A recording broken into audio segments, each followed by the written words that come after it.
जय माता रानी की भक्तों, आप सबका आपके अपने चैनल सुनीता भक्ति में हार्दिक स्वागत है। माँ भगवती देवी की कृपा आप और आपके समस्त परिवार पर बनी रहे। तो आइए भक्तों, माँ भगवती देवी का ध्यान करते हुए आज की पावन कथा को प्रारंभ करते हैं, जिसमें ब्रह्मा जी का भगवान विष्णु तथा भगवती योग निद्रा की स्तुति का वर्णन किया है। और सभी पिछली कथाएं सुनने के लिए आप सभी भक्तजनों का दिल से धन्यवाद। तो आइए कथा को प्रारंभ करते हैं। सुत जी बोले, तदनंतर उन दोनों वीरों को देखकर सर्वशास्त्र वेता ब्रह्मा जी साम दान भेद आदि नीतियों के माध्यम से युद्ध की समाप्ति के उपाय को सोचने लगे। इनके वास्तविक बल का मुझे कोई ज्ञान नहीं है। नीति के अनुसार जिनके बल की जानकारी न हो उसके साथ युद्ध करना कदापि उचित नहीं होता। और यदि मैं इस समय इन मदोन्मत्त दुष्ट दानवों की स्तुति करता हूँ तो इससे स्वयं मेरे द्वारा अपनी निर्बलता प्रकाशित होगी। निर्बलता प्रदर्शित करने पर इनमें से कोई भी ऐसा मेरा वध नहीं कर देगा। इनके साथ इस समय मैं न तो दान नीति और न वेद नीति को ही उपयुक्त समझ रहा हूँ। अतः इस समय उचित यही है कि मैं शेषनाग पर सोए हुए चतुर्भुज एवं पराक्रमी भगवान विष्णु को जगाऊं। वे मेरी विपत्ति अवश्य ही दूर करेंगे। तो ऐसा मन में विचार करके कमलनाल का आश्रय लेकर पद्मयोनि ब्रह्मा जी मन ही मन दुखनाशक विष्णु के शरणागत हो गए। और वे शुभ संबंधों के द्वारा योग निद्रा के कारण स्पंदन रहित उन नारायण जगतपति भगवान विष्णु को जगाने के लिए उनकी स्तुति करने लगे। तो आगे ब्रह्मा जी बोले कि हे दीनानाथ, हे हरे विष्णु, हे वामन, हे माधव, भक्तों की पीड़ा हरने वाले, हे ऋषिकेश, हे सर्वव्यापिन, हे जगतपते, हे विशंबर, हे विशालाक्ष, हे महाविष्णु, मैं इस समय दुख से अत्यधिक पीड़ित हूँ और आपके शरणागत आया हूँ। ऐसी स्थिति में यदि आप मेरी उपेक्षा करेंगे तो आपका जगत पालन का नियम निरर्थक हो जाएगा। तो इस प्रकार स्तुति करने पर भी जब योग निद्रा में लीन भगवान विष्णु नहीं जगे, तब ब्रह्मा जी ने विचार किया कि भगवान विष्णु अवश्य ही शक्ति के अधीन होकर योग निद्रा में वश में हो गए हैं, जिससे ये धर्मात्मन ही जग रहे। अब दुख से पीड़ित मैं इस समय क्या करूं, कहाँ जाऊं? अहंकार के मद में चूर वे दोनों दानव मुझे मारने के उद्देश्य से यहाँ आ गए हैं। तो इस प्रकार मन ही मन सोचते हुए वे एक निष्कर्ष पर पहुंचकर एकाग्रचित होकर उन भगवती योग निद्रा की स्तुति करने लगे। उन्होंने अपने मन में यह दृढ़ विचार कर लिया कि वे ही माँ शक्ति मेरी रक्षा करने में समर्थ है, जिन्होंने भगवान विष्णु को भी चेतनाहीन तथा निस्पंदन कर दिया था। और इस लोक में जैसे मृत प्राणी को शब्द आदि गुणों का आभास नहीं हो पाता, तो उसी प्रकार निद्रा के कारण अपने नेत्र मूंदे हुए भगवान विष्णु कुछ भी जान सकने में असमर्थ है। मेरे द्वारा नाना विस्तुति किए जाने पर भी भगवान विष्णु योग निद्रा का त्याग नहीं कर रहे। अतएव मैं मानता हूँ कि निद्रा इनके अधीन नहीं है, अपितु निद्रा के द्वारा ही ये वशीभूत कर लिए गए हैं। जो प्राणी जिस किसी भी वश में हो जाता है वह निश्चय ही उसी का दास बन जाता है। अतः ये योग निद्रा ही लक्ष्मीपति विष्णु की स्वामिनी हो गई। जिस शक्ति के द्वारा सिंधु पुत्री लक्ष्मी के वश में रहने वाले भगवान विष्णु भी वशीभूत कर लिए गए हैं, तो उसी प्रकार भगवती ने निश्चित रूप से इस जगत को अपने अधीन कर रखा है। भगवान विष्णु भी जिस शक्ति के वशीभूत होकर विवश हुए से उसी प्रकार सो रहे हैं। जिस प्रकार एक सामान्य प्राणी सोता है, तब अन्य महापुरुषों के विषय में क्या कहा जाए। अतः अब मैं योग निद्रा का ही सत्वन करूंगा, जिनकी कृपा से निद्रा मुक्त होकर जनार्दन सनातन भगवान वासुदेव युद्ध के लिए उद्योग करेंगे। फिर उसके बाद ऐसा निश्चय कर कमलनाल पर विराजमान ब्रह्मा जी भगवान विष्णु के अंगों में व्याप्त उन योगी निद्रा की स्तुति करने लगे। और फिर ब्रह्मा जी कहते हैं कि हे देवी, इस जगत का कारण आप ही है। वेद वाक्यों से मुझे ऐसा ज्ञात हुआ है कि हे अम्बे, आपकी ही शक्ति से संपूर्ण विश्व को ज्ञान देने वाले पुरुषोत्तम भगवान विष्णु भी इस समय योग निद्रा के वश में हो गए हैं। हे माता, समग्र लोक को मोहित कर देने वाली आपकी लीला को कौन जान सकता है। आपकी इस लीला से ही तो मैं मूढ़ हो गया हूँ और ये विष्णु परवश होकर सो रहे हैं। ये समस्त प्राणियों के मन में निवास करने वाली भगवती, करोड़ों देवताओं से भी ऐसा कौन विज्ञ है जो ऐसी आप निर्गुणा का रहस्य जान सके। हे महामाये, आप सगुण रूप धारण कर नानाविध लीलाएं करती रहती हैं, अतः आपके रहस्य में कार्यों का सम्यक ज्ञान करने में भला कौन समर्थ है।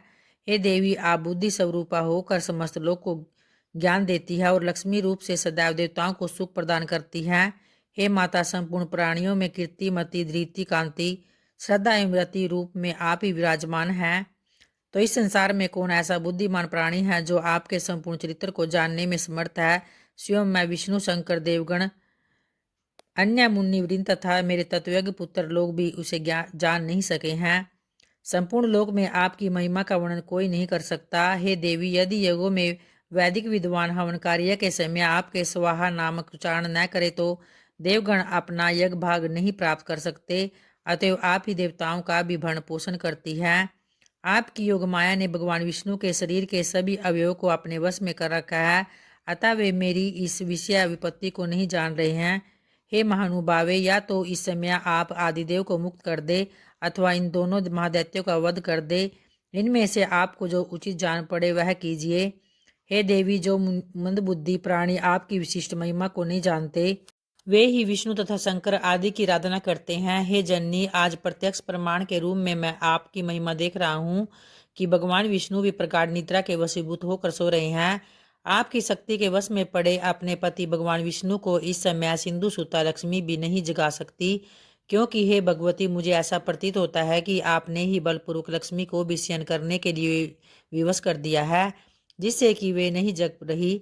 हे देवी, संसार में वे ही प्राणी धन्य है जो आपके चरणों में भक्ति भाव रखते हैं, अन्य देवताओं की उपासना त्याग कर आपके ध्यान में लीन रहते हैं और आपको ही संपूर्ण कामनाएं पूर्ण करने वाली कामधेनु तथा समस्त लोक की जननी मानकर आपका भजन करते हैं।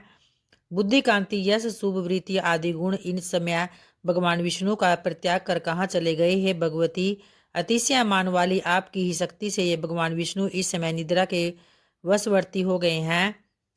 युग के आरंभ में आपने सर्वप्रथम विष्णु का सृजन किया था, सबके पालन के लिए उन्हें निर्मल शक्ति प्रदान की और इस प्रकार समस्त जगत की रक्षा की थी। उन्हीं भगवान विष्णु को निद्राभिभूत कर आपने इस समय सुला दिया है। हे अम्बे, आपको जो उचित जान पड़ता है आप निश्चित रूप से वही किया करती है। हे भगवती, यदि आप मेरी सृष्टि करके मुझे नष्ट कर देने की इच्छा नहीं रखती तो अपना यह मौन त्याग कर मेरे ऊपर दया कीजिए। हे भवानी, आपने काल रूप इन दोनों दानवों को किस लिए उत्पन्न किया है? कहीं आपने मेरे उपहास के लिए तो ऐसा नहीं किया। हे भवानी, अब मुझे आपके अद्भुत चरित्र का ज्ञान हो गया है। समस्त जगत की रचना करके आप उसी में स्वेच्छा से विहार करती है और पुनः उसे अपने में समाहित कर लेती है। हे माता, यदि आप यही चाहती है तो मेरा वध कर दीजिए। हे जगदम्बे, मुझे मरण जनित दुख की लेस मात्र भी चिंता नहीं है। हाँ, आपको यह महान कलंक अवश्य लगेगा कि आपने जिसे सर्वप्रथम सृष्टिकर्ता बनाया उसे दैत्य ने मार डाला। हे देवी, अब आप उठिए और अपना अद्भुत रूप धारण कीजिए। हे बाल लीलाकारणी, आप अपने इच्छानुसार चाहे मुझे मार दे अथवा इन दोनों दैत्यों को मार दे, या तो भगवान विष्णु को जगा दे जिससे वे इन दोनों का वध कर देंगे। यह सारा काम करने में आप ही समर्थ है। तो सूत जी बोले, ब्रह्मा जी द्वारा इस प्रकार स्तुति किए जाने पर विष्णु के शरीर से निकलकर तामसी देवी उनके समीप खड़ी हो गई और तदनंतर अतुलित तेज वाले विष्णु के समस्त अंगों को छोड़कर योग निद्रा उन दोनों का संहार करने के लिए बाहर निकल आई। और योग माया के प्रभाव से मुक्त हुए वे जनार्दन जब चेतना युक्त शरीर वाले हुए तब उन विष्णु को देखकर ब्रह्मा जी को परम प्रसन्नता हुई। तो इस तरह से भक्तों, आज की चैत्र मास की कथा यहीं संपन्न होती है और अब माँ भगवती देवी का ध्यान करते हुए देवी कवच को प्रारंभ करते हैं। ओम नमः चंडिकाय नमः। महर्षि मार्कंडेय जी बोले कि हे पितामह, संसार में जो गुप्त हो और जो मनुष्य की सब प्रकार से रक्षा करता हो, जो आपने किसी को आज तक न बताया हो, वह कवच मुझे बतलाइए। तो इस पर श्री ब्रह्मा जी कहने लगे, अत्यंत गुप्त वह सब प्राणियों की भलाई करने वाला कवच मुझसे सुनो। प्रथम शैलपुत्री, दूसरी ब्रह्मचारिणी, तीसरी चंद्रघंटा, चौथी कुसमांडा, पांचवी स्कंद माता, छठी कात्यायनी और सातवीं कालरात्रि, आठवीं महागौरी, नौवीं सिद्धिरात्रि, यह देवियों की 9 मूर्तियां और यह नव दुर्गा कहलाती हैं। आग में जलता हुआ, रण में शत्रु से गिरा हुआ, विषम संकट में फंसा हुआ मनुष्य यदि दुर्गा के नाम का स्मरण करे तो उसको कभी भी हानि नहीं होती। रण में उसके लिए कुछ भी आपत्ति नहीं और न ही उसे किसी प्रकार का दुख या डर ही होता है। अतः हे देवी, जिसने श्रद्धापूर्वक तुम्हारा स्मरण किया है उसकी वृद्धि होती है और जो तुम्हारा चिंतन करते हैं उनकी तुम निसंदेह रक्षा करने वाली हो। चामुंडा प्रेत पर, वाराही भैंसे पर, रुद्री हाथी पर, वैष्णवी गरुड़ पर अपना आसन जमाती है। महेश्वरी बैल पर, कुमारी मोर पर और हाथ में कमल लिए हुए विष्णु प्रिया लक्ष्मी जी कमल के आसन पर विराजती है। बैल पर बैठी हुई ईश्वरी देवी ने श्वेत रूप धारण कर रखा है और सब प्रकार के आभूषणों से विभूषित ब्राह्मी देवी हंस पर बैठती है। और इस प्रकार यह सब देवियां सब प्रकार के योगों से युक्त और अनेक प्रकार के रत्न धारण किए हुए हैं। भक्तों की रक्षा करने के लिए संपूर्ण देवियां रथ में बैठी हुई तथा क्रोध में भरी हुई दिखाई देती हैं। चक्र, गदा, शक्ति, हल और मूसल, खेटक और तोमर, परशु तथा पास, बाला और त्रिशूल एवं उत्तम सारंग आदि शास्त्रों को दैत्यों के नाश के लिए और भक्तों की रक्षा करने के लिए, देवताओं के कल्याण के लिए धारण किए हुए हैं। हे महारुद्र, अत्यंत घोर पराक्रम, महाबल और महान उत्साह वाली देवी, तुमको मैं बारंबार नमस्कार करता हूँ। हे देवी, तुम्हारा दर्शन दुर्लभ है, अतः आप शत्रुओं के भय को बढ़ाने वाली हो। हे जगदम्बिके, मेरी रक्षा करो।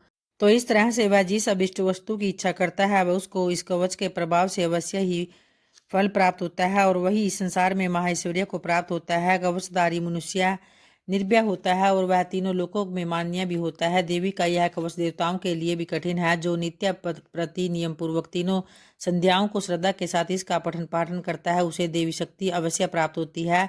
वह तीनों लोकों को जीत सकता है तथा काल मृत्यु से रहित होकर 100 वर्षों तक जीवित रहता है